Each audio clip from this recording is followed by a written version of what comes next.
let us embark on an extraordinary journey, not across oceans or continents, but through the vast expanse of time itself. Imagine a world long before cities, before farms, even before the written word. We travel back over 2 million years, to a planet both familiar and startlingly alien. This is the Pleistocene epoch, a time of dramatic environmental shifts. The air is warm, the sun is bright, open savanna dotted with acacias and winding rivers. A world teeming with life, a grand stage for evolution. Here the rules are simple. Find food, find water, avoid becoming food. And a new kind of being takes its first steps toward a world-changing destiny. Among the many creatures of this land, a small group moves together across the open plain. They are not as tall as we are, perhaps only up to our chests, with a gait between an ape's shuffle and a human's stride. These are Homo habilis, handy human, a name they truly earned. One of the first members of our genus, Homo. They lived across eastern and southern Africa, beautiful but dangerous. Different faces, lower, sloping foreheads and pronounced brow ridges. Arms still long, a reminder of tree-dwelling ancestors, yet they walk upright on 2 legs, freeing their greatest asset, the hand, with a thumb that meets the fingers. A precision grip enabling revolution, to create and use tools that change their odds. No claws, no fangs, no speed to outrun lions, but growing brains, new ways to solve problems. They survive together, simple gestures, calls, and expressions to share food, warn of danger, and work as one. The world of Homo habilis was a world of giants. Imagine an elephant, bigger, with immense curving tusks, Dinotherium. Herds shook the ground with every step. For Homo habilis, such encounters humbled. Predators too, the saber-toothed cat, Smilodon, built for power. Ambush, wrestle, then the fatal bite, daggers over 7 inches long. Enormous boars, long-horned buffalo, and bone-crushing giant hyenas. The small survive by vigilance and courage. Kings and queens of the savannah, following ancient rhythms. This was the backdrop where our story began, a force our ancestors learned to live with and outwit. As dawn breaks, 2 very different lives begin, predator and pioneer. A mother Smilodon wakes, hungry, mindful of her hidden cubs.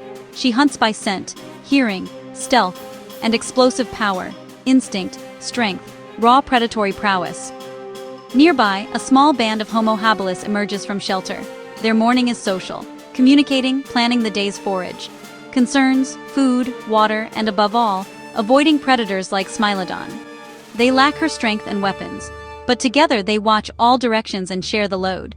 For her, food means a grueling hunt, hours of patience, risk of injury. Success brings a heavy prize to guard. For Homo habilis, food is often found. Expert scavengers reading the sky. They wait, then strike quickly. Some stand watch while others cut. Their external toolkit, choppers and flakes, turns carcasses into calories. Brawn versus brains, played out daily on the plains. 2 strategies, 1 shared world of peril and opportunity. Survival depended on 3 things: hands, brains, and teamwork. Their hands brought unmatched precision. They could imagine a tool and make it through trial and error. A hammerstone, a core, razor edges born from stone. Simple Oldowan tools, basic, yet incredibly effective. Flakes sliced thick hide, choppers opened bones to rich marrow. Toolmaking and growing brains advanced together, planning, memory, problem-solving. They learned, improved, and passed skills on. Teamwork amplified tools and intellect into community strength. From vulnerable individuals to a resilient band, the power of clever hands and minds, working together. Life for Homo habilis was a constant struggle against danger, a rustle, a shadow, a scent, signals of stalking predators, saber-toothed cats, giant hyenas, enormous crocodiles. No armor, no horns, no speed to escape, only wits, group safety, and keen senses. The Pleistocene climate swung wildly. Droughts dried rivers and forced long, risky journeys. Then rains turned dry channels into raging torrents. Shelter from scorching days and cold nights was vital. Every carcass meant competition, with hyenas and vultures. They cut quickly, then flee before rivals return. Injury, infection, or a twisted ankle could be fatal. As Africa dried, forests shrank, and open grasslands spread. Fewer places to hide, new risks, and new opportunities. Walking upright helped them see danger and chances to scavenge.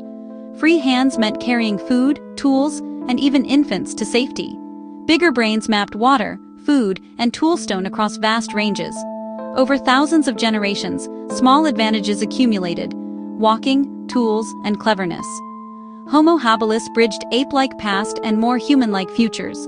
Not always the strongest, but those most able to change, survive. A sharp stone became an external fang, sharper and more durable than nature's. Suddenly, giant herds were a menu. Hide sliced, meat carved, marrow unlocked. High-energy foods fed hungrier brains, and smarter brains got more food. Tools reshaped social life: learning, teaching, working together.